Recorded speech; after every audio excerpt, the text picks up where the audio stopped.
ఆయనకు ఈ ముగ్గురిలో మంత్రి పదవులు దక్కుతాయంటూ చర్చ జరిగినప్పటికీ వీరి ముగ్గురికి పార్టీలో అయితే 5 ఏళ్ల క్రితం డీకే అరుణ కొండేశ్వర జాయిన్ అయ్యారు. తర్వాత 3 ఏళ్ల క్రితం ఈటల రాజేందర్ పార్టీలో జాయిన్ అయ్యారు. అయితే కొత్త వారికి ఎవరికి అవకాశం ఇవ్వలేదు. ఈసారి ప్రధాని మోడీ తన విధేయులకే మొదటిసారి క్యాబినెట్ లో తనతో పాటు ప్రమాణ స్వీకారం చేసుకునేందుకు అవకాశం కల్పించారని చెప్పొచ్చు. ఇక బండి సంజయ్ విషయానికి వస్తే బండి సంజయ్ గతంలో రాష్ట్ర అధ్యక్షుడిగా ఉన్న సమయంలోనే పార్టీ కోసం విస్తృతంగా పనిచేశారు. ఆయన అధ్యక్షుడిగా ఉండి గ్రామాన పార్టీని తీసుకెళ్లడంలో సక్సెస్ అయ్యారన్న అభిప్రాయం ప్రధాని మోడీలో ఉంది. అయితే అనూహ్యంగా ఆయనను పార్టీ అధ్యక్ష పదవి నుంచి తొలగించడం రాష్ట్ర వ్యాప్తంగా చర్చనీయాంశంగా మారింది. ఆ తర్వాత జాతీయ ప్రధాన కార్యదర్శిగా పదవి ఇచ్చినప్పటికీ ఆయన క్యాడర్ కానీ లేకపోతే రాష్ట్రంలో బీజేపీ వర్గాలు కాస్త డిమోరల్ అయ్యాయన్న అభిప్రాయాన్ని గతంలోనే కేంద్ర నాయకత్వం గుర్తించిందంటూ రాష్ట్రంలో పార్టీ కార్యాలయంలో చర్చ జరిగింది. ఈ నేపథ్యంలోనే బండి సంజయ్ రెండోసారి ఎంపీగా ఎన్నికైన వెంటనే మోడీ ప్రమాణ స్వీకారంతో పాటే బండి సంజయ్ సైతం ప్రమాణ స్వీకారం చేసినందుకు ప్రధాని మోడీ గ్రీన్ సిగ్నల్ ఇచ్చారు. కొద్దిసేపటి క్రితమే అటు బండి సంజయ్కి కిషన్ రెడ్డికి ఇద్దరికి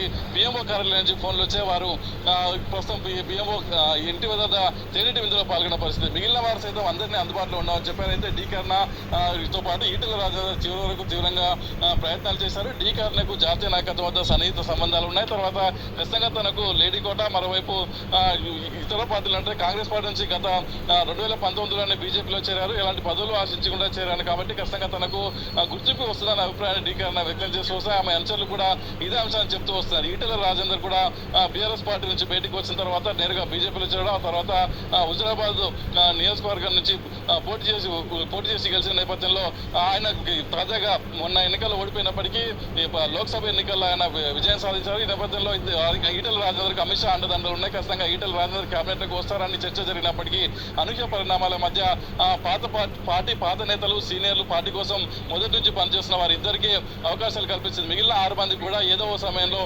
పార్టీలోకి వేరే పార్టీ నుంచి ఈ బీజేపీ పార్టీలో చేరిన వారి అయినప్పటికీ వారికి అవకాశాలు కల్పిస్తాం. పార్టీ పరంగా కొన్ని పదవులు ఉంటాయి కాబట్టి పార్టీ పదవులను వారికి కట్టబెట్టి పార్టీలో వారి సేవలు నిర్వహించుకుంటాం అన్న అభిప్రాయాన్ని ఢిల్లీ నేతలు చెప్తున్నట్టుగా తెలుస్తుంది. మొత్తానికి బండి సంజయ్తో పాటు కిషన్ రెడ్డి ఇద్దరు కీలక నేతలకు రాష్ట్రంలో మంత్రి పదవులు రావడం పట్ల బీజేపీ క్యాడర్ కూడా సంతోషంగా ఉంది. రాబోయే రోజుల్లో పార్టీ మరింత విస్తృతపరచడానికి ఈ ఇద్దరు నేతలు ఎంతగానో ఉపయోగపడతారన్న అభిప్రాయాన్ని వ్యక్తం. మోదీ 3.0 మంత్రివర్గం లిస్ట్ రెడీ అయింది. కేంద్ర మంత్రివర్గంలో 2 టీడీపీ ఎంపీలకు, 1 బీజేపీ ఎంపీకి స్థానం ఖరారైంది. శ్రీకాకుళం నుంచి వరుసగా 3వసారి ఎంపీగా గెలిచిన కింజరపు రామ్మోహన్ నాయుడుకి కేబినెట్ మంత్రి పదవి దక్కనుంది. ఏపీ నుంచి కేంద్ర కేబినెట్ లోకి నర్సాపురం బీజేపీ ఎంపీ శ్రీనివాస్ వర్మకు అవకాశం దక్కింది. గుంటూరు ఎంపీగా తొలిసారి గెలిచిన పెమ్మసాని చంద్రశేఖర్ కు సహాయ మంత్రి పదవి ఇవ్వనున్నారు. కేంద్ర మంత్రివర్గంలో తెలంగాణ నుంచి 2కి చోటు దక్కింది. సికింద్రాబాద్ నుంచి వరుసగా 2వసారి ఎంపీగా గెలిచిన కిషన్ రెడ్డికి కేబినెట్ మంత్రి పదవి దక్కనుంది. కరీంనగర్ నుంచి వరుసగా 2వసారి గెలిచిన బండి సంజయ్ కు సహాయ మంత్రి పదవి ఇవ్వనున్నారు.